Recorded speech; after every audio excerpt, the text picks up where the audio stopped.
فرمان آقا نبی صلی اللہ علیہ وآلہ وسلم، غیبت کرنے والوں، چغل خوروں اور پاک باز لوگوں کے عیب تلاش کرنے والوں کو اللہ پاک قیامت کے دن کتوں کی شکل میں اٹھائے گا۔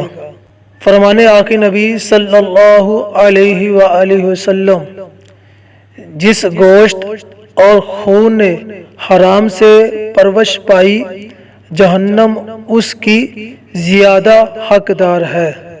فرمان آقا نبی صلی اللہ علیہ وآلہ وسلم، جو شخص اللہ اور یوم آخرت پر ایمان رکھتا ہے، اسے چاہیے کہ وہ اپنے پڑوسی کے ساتھ حسن سلوک سے پیش آئے۔ فرمان آقا نبی صلی اللہ علیہ وآلہ وسلم، دنیا میں مسافر یا راستہ چلنے والوں کی طرح رہو۔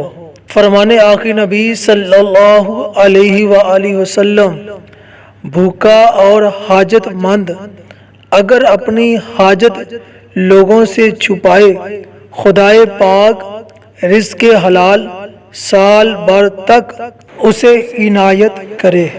فرمان آقا نبی صلی اللہ علیہ وآلہ وسلم، جو اللہ پاک کا ذکر کرتا ہے اور جو نہیں کرتا، ان کی مثال زندہ اور مردہ کی طرح ہے۔ فرمان آقا نبی صلی اللہ علیہ وآلہ وسلم، جس نے نکاح کیا، بے شک اس نے اپنا آدھا دین بچا لیا اور باقی آدھے میں اللہ پاک سے ڈرے۔ دعائے آقا نبی صلی اللہ علیہ وآلہ وسلم، اے اللہ، میں تیری پناہ مانگتا ہوں سستی اور بزدلی سے۔